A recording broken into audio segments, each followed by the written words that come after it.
So I'm right next to this helipad that we're building, and there's this broken top, rotty old snag here. See?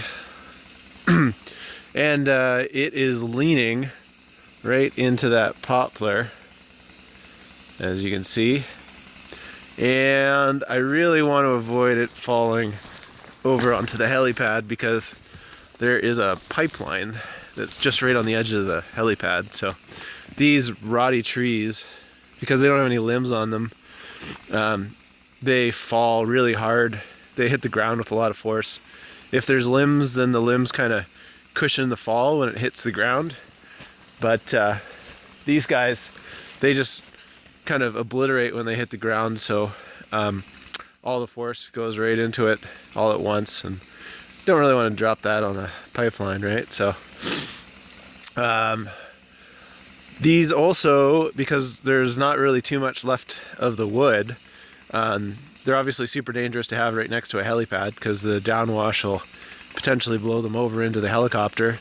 And also, you don't really have a lot of directional control with them because you'd be pretty stupid to put a wedge in there and think that you're going to get anywhere. So, I mean, wedging is how you can make a tree do what you want it to.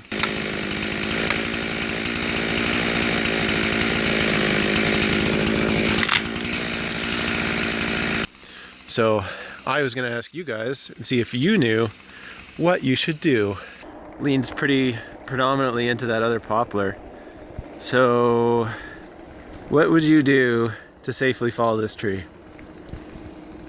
I'll give you a few seconds to think about what you would do. And you better hurry up because I'm getting paid by the hour here, so they expect me to get at it, and I'll be checking the comments.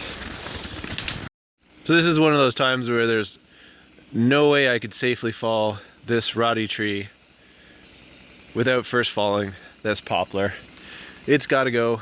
The danger being if I fell this rotty tree and it got hung up right up top there because it's leaning right into it, then I would be in really bad shape to cut it down because there's really not a lot of good options. There'd be no safe place to sand. So I gotta cut that poplar.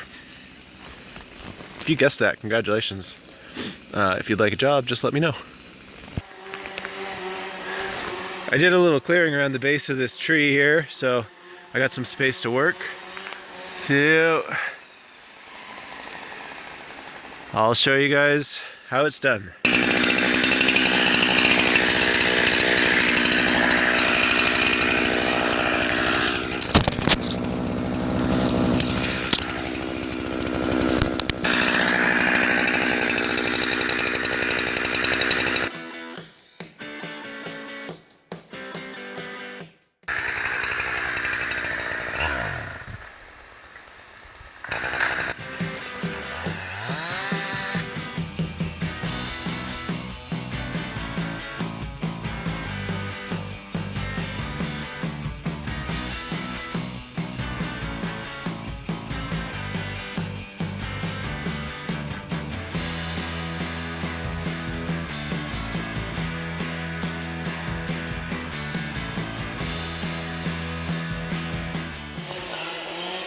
Well, there you have it. A couple trees safely fell.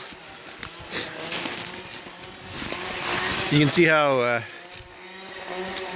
the holding wood is just, there's no fiber to it, right? So you can't really do anything with the tree other than what it wants to do. I'll show you the difference over here. So you can see the fibers in the holding wood here. That's what gives you control of the tree, right? So, you know, with a big rotty tree like that, you just don't have any control. You know, it's just gonna do what gravity wants it to. So my work's not quite done. I gotta buck this one up here. It was all limmy, so, you know, it's kind of hung up there, but it'll be fine. So if you guessed that I had to fall that poplar before I fell that rotty snag, then I guess you're ready to be a faller. So send your resume in. You can drop it in down in the comments. Check you later.